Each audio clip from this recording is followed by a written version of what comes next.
Welcome to Professor SNAB, where we aim to make A-level biology as simple as a cell. So today we are looking into the different kinds of questions you can get in terms of the keywords, and we're also going to look at the different points you could consider for the analysis questions, the 12 markers, the 9 markers, and what kind of points you could be making. So this is one of the points that you will come across on the topic 1 specification. So yeah, let's begin. So first thing first, correlation between two variables does not always mean there's a causal relationship. This is a very, very important point to be making because it's a very, very easy mistake to make. Like, it's very easy to assume that just because there's two variables that correlate, so very easy to think that one is causing the other. So don't do that. Always, when you approach these questions, see if the two variables are actually related. Actually look at if one variable is having an impact on the other variable, or is it just a coincidence? Always an important point to consider. Many other factors. So for example, if you kind of zoom in into topic 1, because that's the topic we're looking into right now. So many factors, as you've seen with cardiovascular disease, many factors can have an influence on the risk of developing a disease, and these factors need to be considered when analyzing or interpreting data. So if you just see a bunch of data and immediately assume that one's causing the other, it's very easy to miss out on possible other factors that could be contributing, and that's a situation we in real life want to avoid, and in your case you want to avoid in your exams, so do look out for that. So now looking closer at the keywords. So today we're looking at 3 keywords. So the first one being describe, second one being drawing conclusions, and finally the last one being evaluation questions. So for the describing questions, the most simple definition that I could come up with is that for these describe questions, what you need to do is identify the trends and stating what the results show. That is literally it. You don't have to explain what is causing it, or you don't have to do anything else. Just literally make a point about the trends and state what the results are actually showing. Literally, that's it. Do not make it more complicated than it is. These describe questions are usually around 3 to 4 markers, sometimes even 2 markers. So yeah, don't write too much. Yeah, this is the most simple definition I could find. And the ones on the specification and other documents online make it more complicated than it should be. This is all you have to do. So another point for these describe questions is always use numbers when describing data. They give you numbers for a reason. They want you to use it. So if you see any numbers on the data they've given you, just any data that they give you, use it for your answer. Specifically, use the numbers for your answer. Use it one way or another. Like, is there a difference? Can you do a percentage change? Can you compare the percentage changes between 2 different things? It's going to make more sense if you've done lots more practice questions. So yeah, always use numbers. Now moving on to drawing conclusions. So using the data to determine the message it is trying to give. For example, is there a correlation? So with these questions, what you're going to do is you're going to look at the data and see what is the message that they're trying to give? What is the point that they're trying to make? And that is your conclusion for you. So once again, a keyword here is there a correlation? Is it just a correlation, or can you see, or do you have enough data that they've given from which you can assume that it could be a causation as well? So these are the 2 points, example of 2 points you can make for these drawing conclusion questions. Once again, unnecessary waffle not needed, straight to the point. Use the data, and then you're going to tell what message it's trying to give. Like, for example, like say there's a graph talking about number of cigarettes smoked a year and chances of dying. Very random example, but we've I think A-level biology does love using this quite a lot. So yeah, and what you're gonna do is you're gonna see if there's okay, what is the actual message? So if it shows that higher the number of cigarettes is causing higher number of deaths, higher chances of death, then is you can possibly derive the message that okay, it's trying to tell you that smoking causes death, for example. So that's how you look at the message, and then uh, what's it called? But yeah, make it clear if it's a correlation or causation. Don't jump in straight in, like I said earlier, by saying this is a fact, this is a causation, end of story. No. If you don't have enough data, then you're safe enough to assume it's a correlation.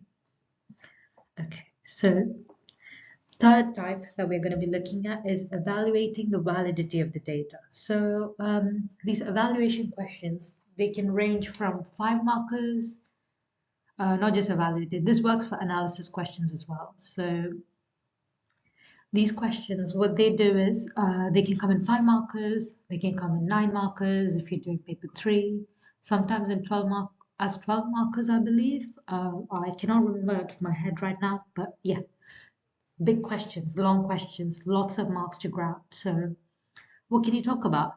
Talk about the size of the sample, size of the sample size. I don't know why I wrote that twice, but talk about the sample size. Is it big enough? Is it too small so you cannot extract good conclusions? Is there an influence of external variables? What is the experimental design like? Are there any flaws? This is something you could possibly pick up in the actual text they give you before the data. And another thing, this is something a lot of people miss out on, but it can really elevate the quality of your answer. So look for statistical analysis if relevant. So can you do a standard deviation on the data they've given you? Can you do a chi-test?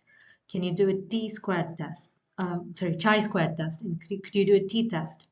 So those are the different tests that we've come across during A-level biology, and can you use any of them in the data with the data they've given you?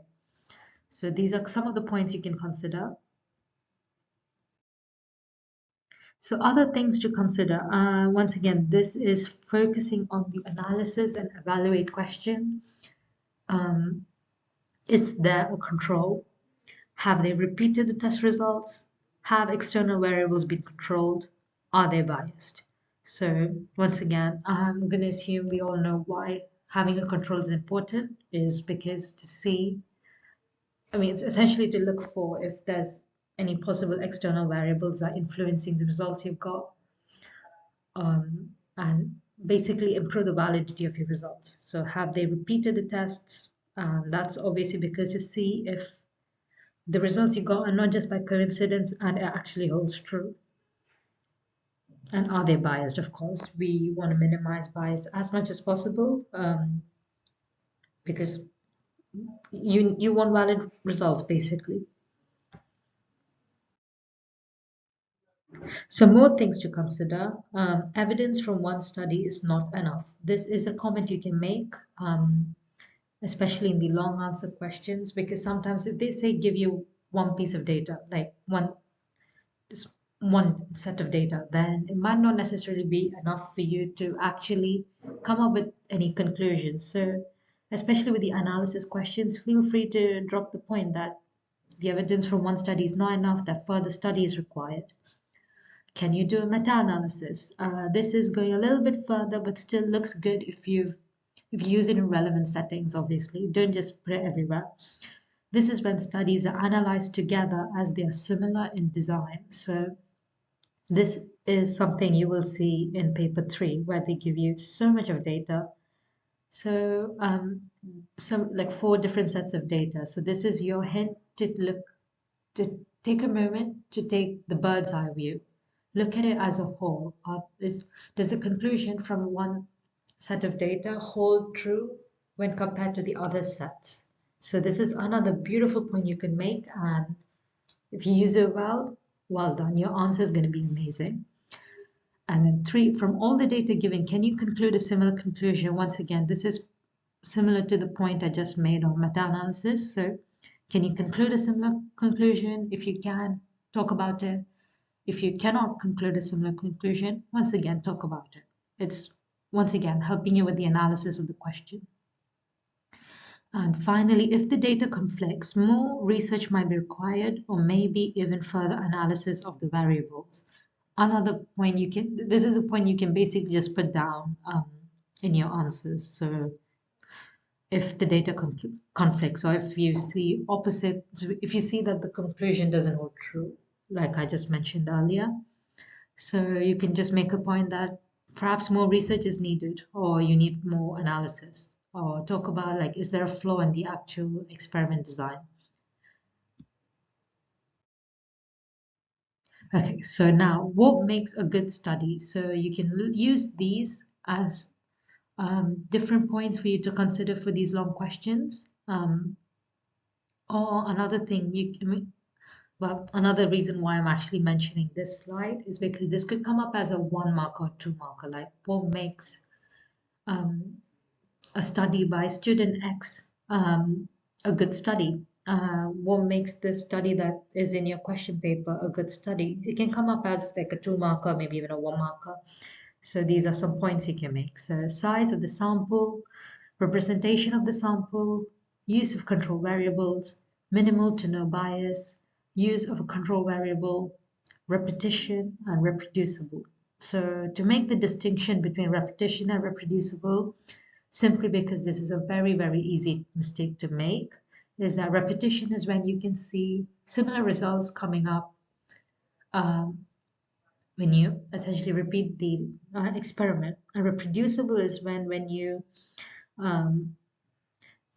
what's it called, repeat the entire experiment in similar settings and still see that the conclusions you've gathered the first time is the same as the conclusions the second time. So that is the distinction. So repetition is when you just repeat kind of the part where you actually record the data only, and reproducible is the entire thing, and see if the conclusion you got is actually true, while repetition just looks at the values. Okay. And that is all from Professor Snap today.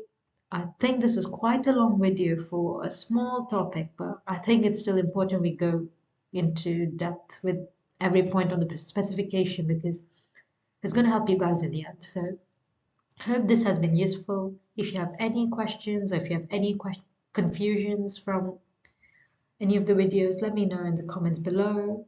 And don't forget to like, share it with someone who might find this useful, and see you another time.